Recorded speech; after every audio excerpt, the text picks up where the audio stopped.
vamos a hablar del tema del modelo, pero en este sentido. Yo propongo que pensemos por ahí, en los países tienen distintos modelos de gobierno, ¿no? Tenemos Mm.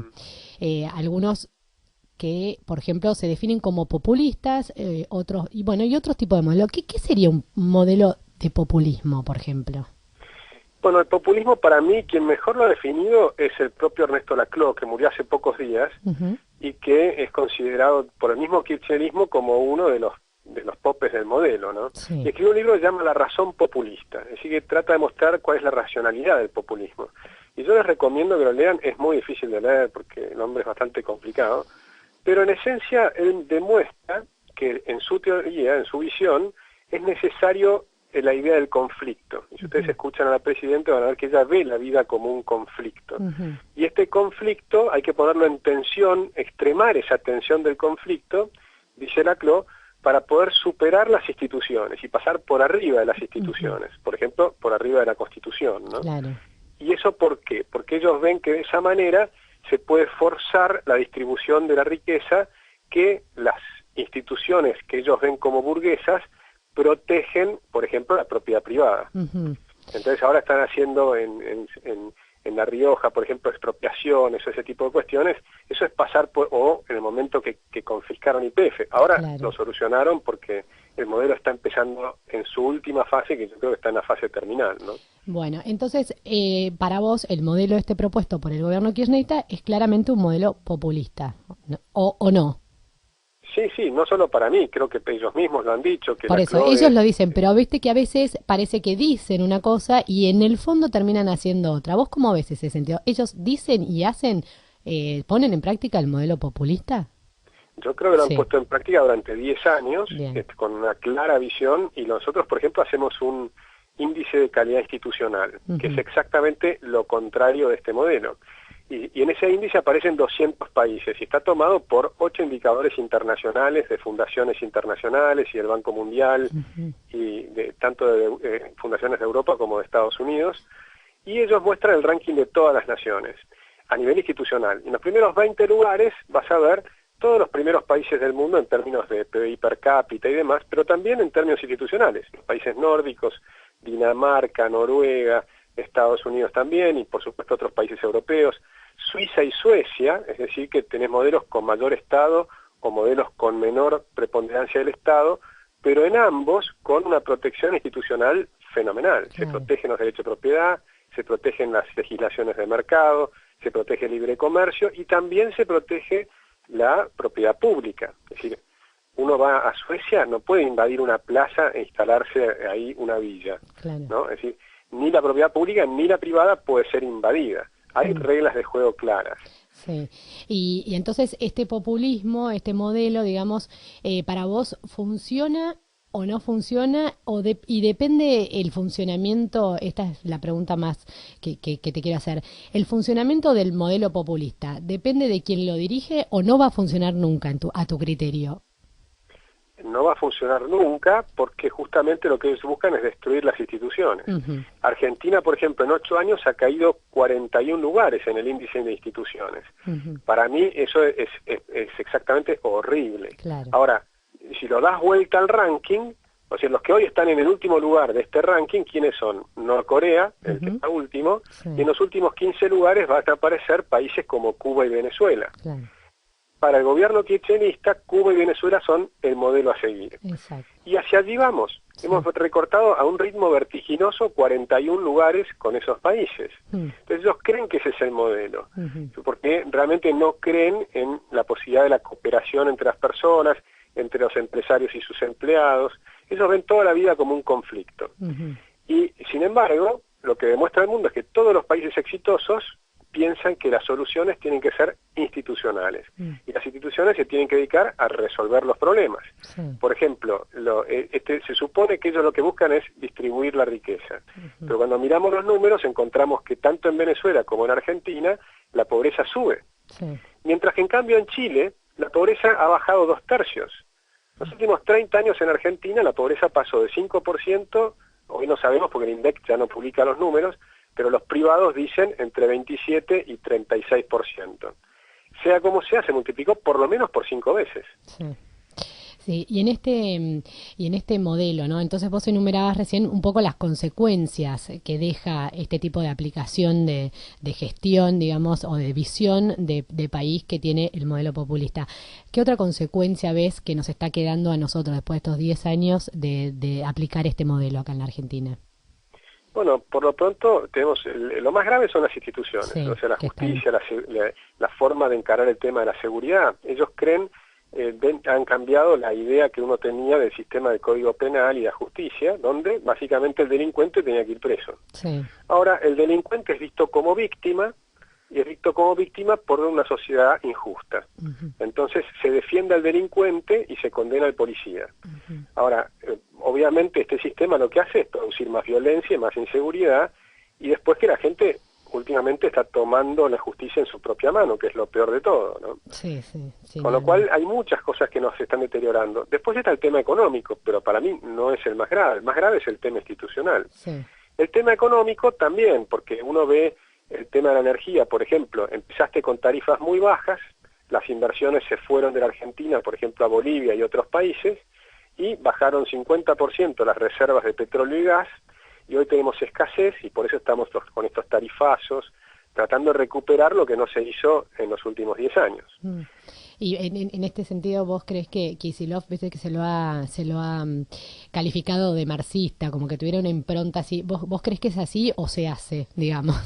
Porque No, yo he después, leído sus libros, sí, y en los libros de Kicillof, que es un tipo inteligente, son de origen marxista. Él trata de conciliar el marxismo con Keynes, con el sí, keynesianismo. sí, Y entonces él cree en la economía planificada y está con su computadora en Excel tratando de poner lo que hacen 1.200.000 empresas y tratando de comprender cómo trabajan.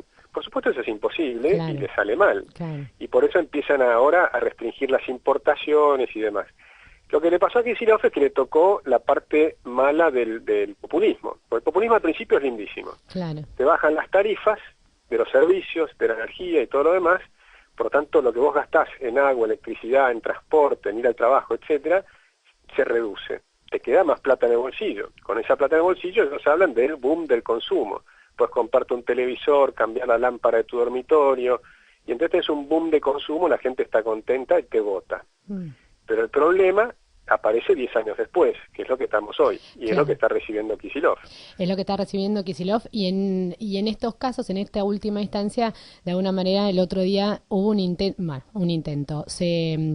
Se anunció una apertura, digamos, de la exportación de trigo, o sea, una apertura del cupo, del límite para exportar trigo y después mismo la Presidenta en el último discurso que dio dijo que ahora había que, digamos, fomentar más la industria y no tanto el consumo como venía haciendo en estos años. ¿Estarán revirtiendo o vos crees que dicen esto pero no están así luego en los hechos?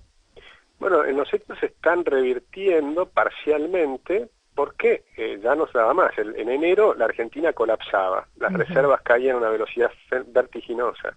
Y ahí empezaron el ajuste. Entonces hicieron una gran devaluación. Fíjate que hace muy poco tiempo atrás Cristina decía, si quieren devaluar, busquen otro presidente. Mm, Bueno, ella devaluó un 30%, sí, o sea que venía haciendo mini devaluaciones, con lo cual ya la frase era falsa de entrada, pero pasó a ser una maxi devaluación, ¿no? De un 30% entre noviembre y fin de enero. sí, Y esa 30% de devaluación ahora volvieron a contradecirla y ahora fijaron el tipo de cambio de nuevo en 8. Son todas contradicciones. mm, ¿Por qué? Porque la economía está entrando en esta inflación. Tenemos una inflación altísima, que es de las 4 o 5 más altas del mundo, y ya ahora empieza a haber problemas en la construcción que viene cayendo bastante fuerte. La producción automotriz cae 14,5%, la producción de la industria cae 5,9%. El comercio, las ventas minoristas acaban de salir menos 7,2%.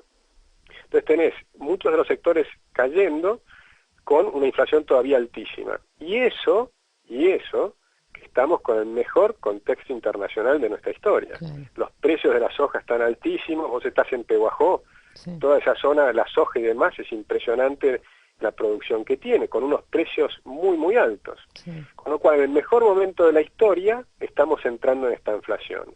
y eso es una consecuencia del mal gobierno difícil de igualar, ¿no? Sí, sí, hablaba mucho la semana pasada acá en Acomodando el Mate de la oportunidad perdida en el tema del trigo, porque, bueno, el contexto internacional, justamente como vos decías, daba para tener una buena campaña, pero bueno, en lo interno no se estaban haciendo las cosas del todo bien como para que esto pueda producirse la gran cantidad de trigo que el mundo está demandando. Eh, Y lo eh, mismo si pensás en la lechería Ni o en la hablar. carne, ¿no? Sí, sí, tal cual.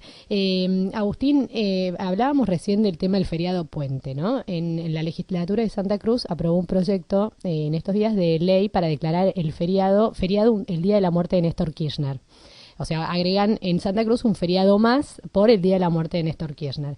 ¿Qué te parece este concepto de generar feriados constantemente, que dicen que es de alguna manera para promover el turismo? ¿Se da eso o es un invento que lo único que hace es perjudicar a las empresas o a la economía de un país la cantidad de feriados? Mira, los feriados han pasado de 14 a 18, ¿no? Mm. Y sin contar es que decís recién de la muerte de Néstor Kirchner, ¿no? Pero a nivel nacional pasaron de 14 a 18. Lo que ocurre con estos feriados es que además los feriados nuevos son todos feriados kirchneristas, es decir, no Mm. son feriados de los argentinos, son Claro. feriados de una parte de los argentinos. Antes teníamos el 9 de julio, el 25 de mayo, el Día de San Martín, es decir, todos feriados que todos los argentinos, era nuestra tradición, Claro. compartíamos, era como de alguna manera festejar nuestra argentinidad. Sí. En cambio ahora hacen feriados, por ejemplo el de la memoria incompleta, ¿no? El feriado de la Claro. memoria incompleta que tratan de mirar la mitad de la historia y se olvidan de la otra mitad. O sea, son todos temas para dividir a los argentinos en vez de para unirlos. Mm. Con lo cual yo le veo un doble problema. Primero que te complican la productividad, porque puede mejorar un poquitito el turismo, pero el turismo es una parte muy pequeña de la economía, y te Sí. complica todas las demás. Te Sí. complica la construcción, la industria, el comercio, todas las demás se complican. Entonces está bien, beneficias un pedacito de la economía, que es el turismo, que a mí me encantaría beneficiar el turismo de otras maneras, ¿no? Pero no necesariamente con feriados. Pero además, yo creo, y les pregunto a los oyentes qué piensan, pero yo creo que cuando te complican tantas semanas en lo que va del año, estamos recién empezando mayo, Mm. y recién ahora pareciera que terminan las vacaciones a partir del lunes próximo, porque hasta Sí. ahora estuvimos en un ritmo inconstante. Y eso yo creo que te complica tus tareas y por lo tanto te aumenta el estrés. Y ni Sí. siquiera puedes disfrutar demasiado el fin de semana porque estás con la sensación de que en el trabajo estás retrasado. Sí, sí, sí, claramente tenés que acumular todo para antes de que llegue el feriado y no, y sobre todo pasa en los comercios que deben pagar horas extras o doble jornada por gente que tiene que trabajar el día de feriado, como ser los restaurantes, en los supermercados, el mismo comerciante de una tienda de ropa que a veces quiere abrir el día de feriado porque tiene que seguir con su negocio y al empleado le debe pagar doble. Por eso el turismo por un lado, y yo también me pregunto, porque a mí no me pasa, ¿quién puede viajar tanto, ¿no? Hacia la costa? No sé a quién le da tanto los números para viajar, por ahí se traslada, cómo termina siendo en la costa que por ahí terminan comiendo un picnic, porque dicen los comerciantes en la costa que el último feriado largo tampoco fue un récord en ventas, si bien había mucha gente en el lugar. Sí, Pero es correcto.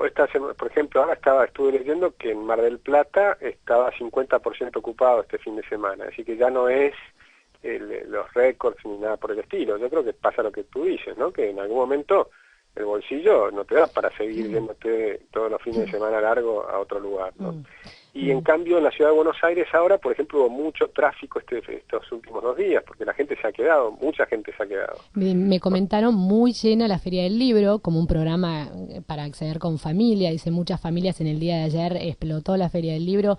Hoy, bueno, un festival gratuito, 250.000 personas escuchando a Violeta. Todo eso, evidentemente, ahí hay un problema de bolsillo también. Aprovechan al máximo, donde hay algo menos costoso, la gente lo utiliza. Por lo menos en Buenos Aires estaban todos ahí, ¿no? Por lo que Sí, se ve.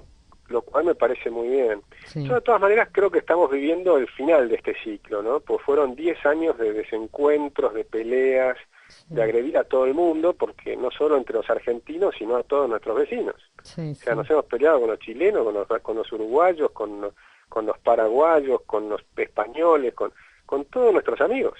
Es una Sí. cosa insólita. Realmente el fenómeno de elegir personas que creen que la vida es conflicto, es un gravísimo error. A mí me parece que el próximo gobierno va a ser distinto. Cualquiera de los que gane, yo estoy convencido que van a ser personas que busquen mucho más la conciliación nacional, el diálogo. A mí me encantaría empezar a volver a ver debates por televisión, debates presidenciales, ¿no? O entrevistas donde puedas tener muchas preguntas a la persona que ha ganado y que es circunstancialmente nuestro presidente, ¿no? Claro, una situación más de diálogo y no tanto de, bueno, imponemos, esto es así, ni siquiera la otra parte puede preguntar. ¿Ibas a decir algo más? Sí, que el otro tema para mí que es fundamental, que tenemos que superar, es la mentira, porque es muy difícil el diálogo con un mentiroso. Claro. Entonces, si vos vas a hablar con alguien que sabés que le está mintiendo en la cara, es muy difícil.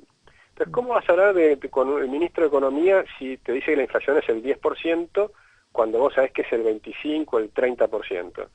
Ahora, por suerte, eso lo reconocieron. INDEC reconoce que la inflación es mucho más alta, que es el doble de lo que decía. Entonces, ahora tenemos unas diferencias, pero estamos en el orden de magnitud de un 20% de diferencia. Es decir, ellos dicen 2,7 y uno podrá pensar, bueno, en realidad es 3. Pero estamos más o menos cerca. Sí. Pero antes era imposible. Sí. Y todavía falta que reconozcan la pobreza. Claro, lo que han hecho ahora es no publicarla. Claro, por lo menos también han reconocido un poco este tema del desempleo. El INDEC ha publicado esos números también que algo admite, pero sí, es un poco como contás. ¿Y esto vos creés que el gobierno está reconociendo, un poquito, pero reconociendo al fin, estas cuestiones por una cuestión estratégica o porque no le queda otra? Claramente no es una cuestión estratégica, porque su estrategia era la mentira permanente. Sí es una cuestión táctica, porque ellos están buscando de alguna manera llegar lo mejor posible hasta el final del gobierno, lo cual me parece positivo, ¿no? Que no nos quieran dejar estallar el caos antes de entregar el gobierno. Entonces, como quieren llegar hasta el final del mandato lo más tranquilamente posible, están buscando créditos internacionales. Y para conseguir créditos internacionales tienen que amigarse con el Club de París, tienen que amigarse con el CIADI, se amigaron con Repsol, tienen que amigarse con el Fondo Monetario Internacional. Entonces, recién ahí pueden conseguir créditos externos. Y están desesperados buscando plata en el exterior. Y eso a pesar de que tenemos una cosecha fenomenal, ¿no? Bien, entonces, la contracara a este modelo, ¿cuál crees que sería, y esto casi como una propuesta hacia los próximos que se presenten a elecciones 2015, ¿cuál modelo pensás de país que nos convendría a nosotros por nuestra idiosincrasia o por las posibilidades que tenemos de generar industria, producción y demás? Nosotros vamos a proponer un programa de gobierno el próximo 27 de mayo, ¿no? Y te adelanto más o menos lo que vamos a decir, que simplemente es recuperar la racionalidad y empezar a escalar posiciones en ese ranking que me mencionaba al principio de instituciones. Es decir, nosotros tenemos que cambiar, en vez de empezar a mirar a Cuba y Venezuela, empecemos a mirar Europa, Estados Unidos, Canadá, Nueva Zelanda, Australia, Suecia, Suiza. Discutamos entre esos modelos. Uno puede buscar más el modelo sueco, porque le gusta un Estado más presente, o puede buscar un modelo más estilo Nueva Zelanda, que tiene impuestos más bajos. Entonces podemos discutir si queremos un poco más de impuestos, un poco menos de impuestos. Lo que no deberíamos discutir, donde deberíamos encontrar un consenso, y esa va a ser nuestra primer propuesta, es en la justicia independiente. Y para conseguir una justicia independiente lo que hay que tener es un consejo de la magistratura independiente y equilibrado, y meter presos a varios jueces que son el símbolo máximo de la corrupción en Argentina, como señal de que se acabó la corrupción en la justicia, y a partir de ahí se va a empezar a ordenar el resto de la justicia. Y la justicia es como la piedra fundamental. Si nosotros creemos que hay una justicia independiente, entonces no es que se acaba la corrupción, pero se empieza a acabar la impunidad. Porque hoy sabemos quiénes son los corruptos, sabemos cuáles son los hechos de corrupción, sabemos quién es el juez que los está investigando y que lo expulsa al fiscal, por ejemplo a Campagnoli, porque está investigando. Entonces, esa es la impunidad. Y lo que realmente te duele no es la corrupción, es la impunidad. Sí, claramente, duele la impunidad, sí sabremos. Bueno, Agustín, te agradezco muchísimo esta charla, gracias por tus conceptos, tu claridad para explicar las cosas y bueno, y sobre todo gracias por estar acá con nosotros en un día feriado. Muchas gracias a ti, Felicita, fue un placer. Un placer, gracias.